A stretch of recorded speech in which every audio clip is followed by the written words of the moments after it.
बच्चों को पेट भर के दूध पिला के सोती हूँ। पता नहीं सुबह फिर मेरा बच्चा मेरा दूध पी पाएगा कि नहीं।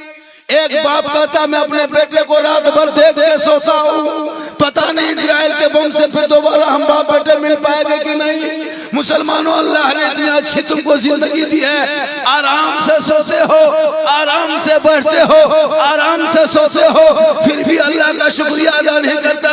28 दिन मस्जिद पहुंचा, जो कुछ नमाज छोड़ा कुछ पढ़ा, आप फिर नमाज छोड़ गए हो और कहते हो मौलाना इस्लाम खतरे में है, मुसलमान खतरे में है, दीन खतरे में है।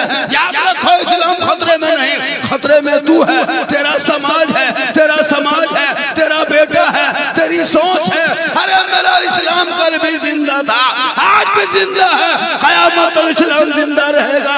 इस्लाम मिटाने वाले मिट गए, क्योंकि कौले मोहम्मद कौले खुदा, फरमान न बदला जाएगा, बदलेगा जमाना ला कुरान न बदला जाएगा।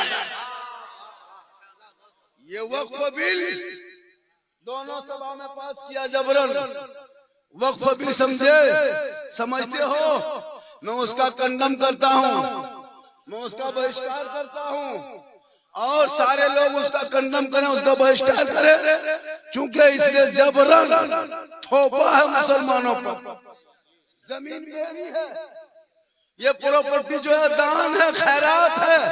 कोई मुसलमान दान खैरात कर दे, हम मदरसा बनाए, मस्जिद बनाए, ईदगाह बनाए, और मेरी जमीन पे तुम बिल ला करके जबरन कब्जा करने के जो ख्वाब देखते हो, याद रखो मुसलमान अब सड़कों पे निकलने पर मजबूर हो जाएंगे, और जब निकल जाएंगे तो आर पार की लड़ाई होगी। इसलिए सरकार को जो भी कदम उठाना चाहिए वो देश हित में और तमाम लोगों को नजर में रख करके ही कोई फैसला करना चाहिए।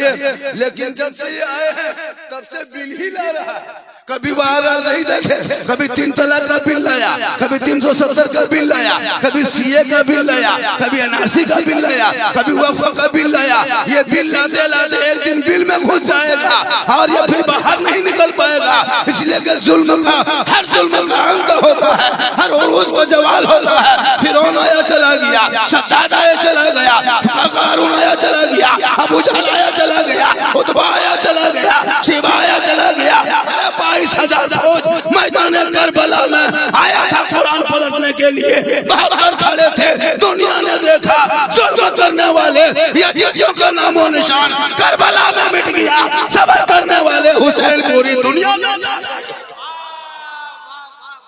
ये मत घबरा, तू मत घबरा, ये जब से आए हैं तब से यही कर रहा है। अभी सड़कों पे नमाज पढ़ना रोक दिया। अभी आज त्योहार है, हिंदू बरादरी भाई का, हमारे वतन भाइयों का त्योहार है। हर सड़कों पे भी खेलेंगे, कोई मुसलमान कुछ नहीं बोलेंगे, न कभी उस पर कोई शिकायत करेगा, न कोई बहिष्कार करेगा। इसलिए इस भारत में जितना एक प्रधानमंत्री का हक है उतना मौलाना झारखंडी का हक है, जितना गृह मंत्री का हक है उतना मेरा हक है। इसलिए मेरे बाप दादाओं ने इसी देश में खून बहा के, बलि दे के, जान दे के देश को आजाद किया है। तब देश को आजाद किया।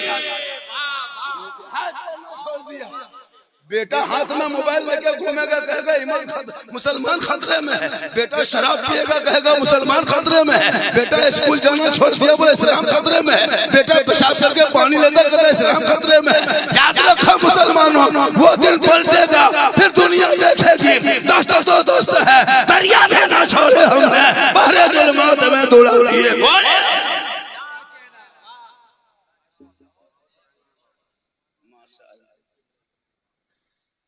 इतना गहरा गहरा 40 टका आया है। लोग सोचा होगा झारखंडी चैनल बदल कैसे गया है। मेरा चैनल बहुत तरह का चलता है। नकीब साहब ने अपन एक गुरदस्ता ले दसर के नहीं, ये मोहब्बत है। और मैं कराम जो स्टेज पे बैठे हैं, कोई किसी से कम नहीं, कोई किसी से कम नहीं है। मैं दे दीजिए, सब घंटों घंटा बोल सकते, सब आलिम, सब बोलते भी। हम लोग को ईदगाह में देखिएगा आगे, मस्जिद में देखिएगा आगे, जुम्मा में देखिएगा आगे, पचवक्ता में आगे, शादी ब्याह में आगे, फातिया में आगे, तीजा में आगे, कुरान खानी में आगे, हम लोग हर जगह आगे, लेकिन तनख्वाह सबसे पीछे। काम में आगे, तनख्वाह पीछे। आज क्यों बर्बाद हो रहे हो? हर इमाम को तकलीफ हो रही है। पूरे हिंदुस्तान के सदस्य को कयामत के दिन जवाब देना होगा। 7,000 8,000 में इन लोगों को खटा रहे ना, जवाब देना होगा। 8-9 हजार पैसा देते हजरत, और पूरे रमजान में नहीं देखा हर इमाम बेचारे मैक पे 2 बजे भोर खड़ा होता था। पूरे मौलाना लोग खड़े होते थे, इमाम साहब 2 बजे रात मुसलमानों रमजान का है ना, रमजान में के शहरी का वक्त हो रहा, मेरी माँ बने शहरी बनाओ, इतना टाइम इतना बज के तुम कर रहा था ना। पूरे महीना जगाता इमाम, लेकिन कोई तारीफ नहीं करता। लेकिन एक दिन अगर जगाना छोड़ देगा तो पूरे गांव बुराई शुरू। साला मौलवी कहाँ मर गए, आज ना जगल को एक दिन नहीं जगाएगा तो 30 दिन जगाएगा, तारीफ नहीं करेगा, मौलाना बड़ी अच्छा काम करता है, एक दिन नहीं जगाएगा। ये मौलाना खा हो से आएगा। अजीब माहौल हो गया है। एक पादरी से जाके पूछ कितना कमाते हो महीने में? पादरी कहता है हम गुरुद्वारे में रहते हैं ना तो 80-90 हजार रुपया कमाते हैं। एक पंडित से पूछ मंदिर में लगे कितना कमाते हो, धार्मिक बने हो कितना कमाते हो? वो कहता है मैं 80-90 हजार रुपया कमाता हूँ। एक चर्चे में जाके पूछ पादरी से आप कितना कमाते हो? वो भी कहता है 80-90 हजार कमाते हैं। एक इमाम से पूछ आप कितने की आपकी आमदनी है? 7 से 8 हजार। अफसोस नहीं लगता? जरूरी है इमाम की तनख्वाह इस दौर में 12-15 हजार होनी चाहिए। और जिस दिन हम लोग हड़ताल कर देंगे ना, पूरी दुनिया हिल जाएगी। जिस दिन हम लोग हड़ताल में बैठ गए, पूरी दुनिया हिल जाएगी। क्या समझ के रखे हो? कसम खुदा के, अगर ओलमा सिर्फ 1 महीना हड़ताल कर दे, कितना मुर्दा गाछ में टंगा हुआ मिले। जनाजा कौन? बोकारो जाके गया, देखा सब मौलाना माथा नीचे करके बैठा ले। क्यों? हड़ताल में। डुमरी बोझा इसी बाजार मौलाना खोजने आए, क्यों? बोल जनाजा, बोल हड़ताल में बैठे। हड़ताल अगर मौलाना 1 महीना कर दे और किसी का बाप उसी बीच में मर जाए तो बोरम भर के गाछ में टांग के रखना। जनाजा ये जो मुसलमान ईद की नियत याद नहीं, 50 साल से ईदगाह जा रहे और ईद की नियत तक याद नहीं। जुमा में रमजान में नहीं देखे, ईद में 28 दिन नमाज ठीक से नहीं पढ़ा हजरत, और 29 के दोपहर में इमाम के कमरा में बैठ के पूछ रहा, इमाम साहब, इमाम साहब चांद की खबर हो? अच्छा दिन में पूछ रहा, दोपहर में। इमाम का बाप बता सकता दोपहर में क्या खबर है? सोच के देखिए, दोपहर दिन में पूछने की अजब हाल। पूछ रहे इमाम साहब क्या सब जुगाड़ उगाड़ हो गए, कपड़ा उपड़ा सब हो गए, सब खरीद के ले आए। इमाम ने पूछ लिया कि ईद की नियत याद है? हाँ सुनिए, कुछ कहां तक धोखा करोगे? मस्जिद जाते हो, आज तक वजू का तरीका ना सीख सका और नमाज पढ़ते और कहते मौलाना दिल नहीं लगता। वजू सही नहीं तो नमाज कैसे होगी? अरे मौला अली जब नमाज में खड़े हो गए, पांव से तीर निकाला है, पूरी दुनिया ने देखा, तारीख गवाह है, तीर निकाल लिया, अली नमाज पढ़ते रहे। सलाम फिरने के बाद अली ने पूछा, ए मेरे साथियों क्या बात है, क्यों तुम लोग बैठे हो? कहे अली तेरे पांव में जो तीर लगा था हम लोगों ने निकाल दिया। अली फरमाते मुझे पता भी नहीं चला, इसलिए मैं नमाज में जब डूबा था इस कदर नमाज में डूब गया था कि खुदा को मैं देख रहा था, खुदा मुझे देख रहा था। वॉशिंग मशीन में कपड़ा साफ करके कहोगे नमाज पढ़ेंगे, क़यामत तक नमाज नहीं होगी। वॉशिंग मशीन में कपड़ा साफ करते उलमा किराम बैठे, मुफ्तियाने किराम पूछे, वो बैठे उसी में कपड़ा डाल दिया है ना। बच्चा का कपड़ा, बूढ़ा का कपड़ा, बहू का कपड़ा, सास का कपड़ा, नमाजी कपड़ा, शराबी कपड़ा, जुआरी कपड़ा, सबका कपड़ा डाल दिया, मशीन में घुमा दिया, पानी डाल के निकाल के फैला दिया। अब उसको पहन के जुमा पढ़ने गया, नियत किया अल्लाह अकबर। अब मक्का का देखेगा, पंखा देख रहे, मक्का सोचेगा पंखा सोचेगा। आया अंग्रेजी तरीका में नपाक रहोगे जिंदगी भर। वो दौर याद करो, जमीन पे लोग सोते थे, चटाई में खाते थे, वो दौर याद करो कैसा माहौल था। ये स्टाइल के दौर में तूने सुन्नत मुस्तफा को तर्क किया, आज बर्बादी तेरे घर में आ गई है। वरना एक सुन्नत जिंदा करोगे 100 शहीदों का इनाम जरूरी है। आप लोग थोड़ी देर सुनेंगे, 1 घंटा, आधा घंटा, 2 घंटा? अच्छा अच्छा, 2 घंटा ठीक सुना देंगे। किसी के पास नंबर है? एम्बुलेंस से 108 में फोन करके रखिए। बोला 1 2 घंटा बोल देंगे, हॉर्न बजा के सीधे बोकारो में जाके भर्ती हो जाए। कल भी 2 जगह बोलना था, बड़ी परेशानी थी ईद के बाद से। और वीडियो जो वायरल हो गया है तो लोग झारखंड को देखा। अभी गए थे किशनगंज, उत्तर दिनाजपुर में, अभी 8 दिन लगातार जलसा पड़े ईद से पहले। देखो दरोगा खड़े खड़े खड़ा था, देखते देखते आप हलवा वाला मौलाना है, हम हलवे बेचते हैं। अजब लोग है ना, इतना वायरल हुआ हजरत। 48 घंटा में 40 लाख लोगों ने देखा, पाकिस्तान तक पहुंच गया। अल्लाह का करम है, ये मेरी माँ की दुआ है। मैं जिस पोजीशन में इस वक्त हूँ अभी झारखंड में, इस वक्त मुझसे बात करने के लिए सोचना पड़ता है, लेकिन मैं उनमें से नहीं हूँ। अल्लाह ने इज्जत दी है तो क्यों, मैं उनमें से नहीं। को हाफिज मौलाना का को शायर मुकर थोड़ा सा चल गया मार्केट में, मोबाइल उठाना सही बता रहा हूँ।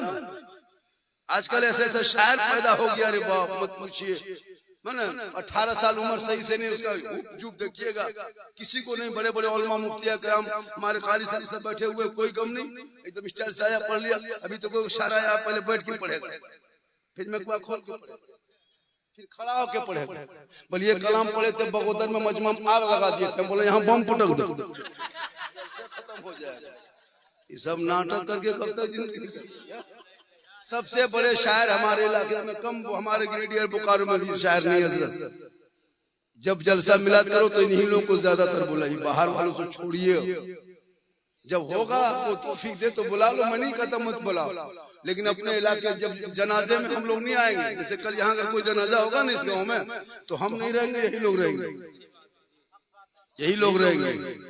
इन लोगों के ऊपर खास ख्याल कीजिएगा। खासकर जिस मोहल्ले में जलसा होता है उस मोहल्ले के इमाम को माइक में 5 मिनट खड़ा करना, बीच में 5 मिनट। वो पढ़े ना पढ़े, धुन तर्ज मत देखो, ये सोचो कि मेरे माइक पे जो खड़ा है वो मेरा इमाम खड़ा है। उसी बहाने तो 10-20 रुपया दे दोगे ना, तो इमाम साहब घर जाएंगे ना तो अपनी बेटी के लिए दुपट्टा खरीद के लेके जाएंगे, ताकि उसकी बेटी भी आपके लिए दुआ करेगी। कभी ऐसा ख्याल रखा कीजिए, इमाम लोगों को जलसे में 2-4 हजार हो जाएगा। वरना आजकल इमाम के पीछे हाथ धोके नहीं, जोर में पहुंचा नियत करता हूँ पीछे इस इमाम के, और फिर मस्जिद से निकला फिर हाथ धोके पड़ गया पीछे इस इमाम। मस्जिदों में पीछे इस इमाम के और बस्तियों में पीछे इस इमाम के, तो इमाम जाएगा। इसलिए खुदा के वास्ते इमाम पर मोहब्बत करिए। हाफिज जी क्या, हाफिज जनाब रेहान रजा, इनके अब्बू की कितनी खुशी हुई होगी, इनकी माँ को किस तरह लगता होगा। इनकी बहन से पूछे, इनके भाई से पूछे, ये भी तो बेटा है, आपका भी बेटा है। आपका बेटा कहाँ कहाँ रात भर बैठा, मास्टर बन गया PUBG फ्री फायर। ये लड़का घर छोड़ा, मौसम सोया, जमीन पे रहा है ना, औसत के मार खाए, मेहनत किया, हाफिज कुरान बन गए। और आपका बेटा PUBG मास्टर बन गया। पलंग पे सो के तेरा बेटा बर्बाद है, जमीन में सो के आबाद। पूरे गली में ये जितना ये लोग देख रहे हैं, ये 12-14 साल का, ये लोग सब PUBG फ्री फायर का मास्टर। गांव में कुकुर नहीं है, सब कुकुर भाग गया। वो लोग सुतेगा कहाँ, जहाँ जहाँ कुकुर सुता था वो लोग यहीं बैठ के 1:30-2 बजे रात तो वही बैठ जाता है। तो कुकुरों सोचता कि ये कुकुर कहाँ से आके बैठे, वो सब कुकुर जंगल चला गया, गांव में नहीं मिलने लगा। हाँ क्या करेगा, सब बकरी वगैरह सब मारने लगा। कुकुर से पूछे कहा मारते हैं, बोले वही PUBG चलती, छोड़ दिए गाँव, कहाँ जाएंगे। इतने लोग 1:30-2 बजे रात तक जाता है, कोई मतलब नहीं दीन धर्म से, कोई मतलब नहीं समाज से, कोई मतलब नहीं। तुम इतिहास भी पढ़ना छोड़ा है, कुरान पढ़ लेता तो ईमान बचा लेता, शरीयत पढ़ता अकीदा बचाता, संविधान पढ़ता देश बचाता। तू कहीं के नहीं हो, इसलिए अब वक्त बचा है। घर मकान मार्बल टाइल से मत लगाओ, बुलडोजर चला दिए जाओगे, बगैर कानून के कानून लगे खड़ा करेगा। जब तक घर में रहोगे आपका होगा, मुकदमा आएगा, अवैध हो जाएगा। यही तो देश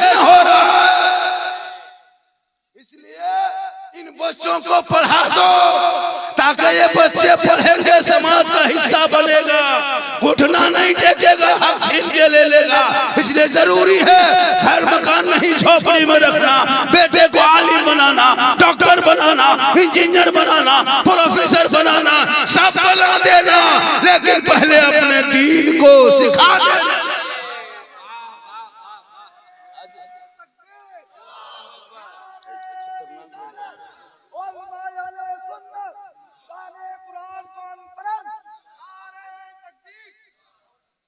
अब घर में बहू बेटी सब एलसीडी देख रही है ना, बहू बेटी सब बहुत बैठी हैं, उनको भी एक दो खुराक दे देते। हाँ, इन लोगों को नमाज पढ़ने का, ये नमाज देखे तो पढ़ती नहीं है, ये लोग मजार खोजेगी, कहाँ मजार, कहाँ बाबा है, कहाँ झाड़ फूक है। कह दीजिए पारसनाथ के पहाड़ी में लोग मजार निकला है, सीढ़ी लगा के चढ़ जाएंगे, लेकिन घर में मुसल्ला नहीं, कुरान शरीफ घर में रख रख करके बस रमजान में 2-4 दिन खोली, 2-4 दिन पढ़ी, 2-4 दिन देखी, उसके बाद फिर बांध के जो रखी है, फिर पूरा 11 महीना कोई मतलब नहीं, फिर रमजान में निकाले।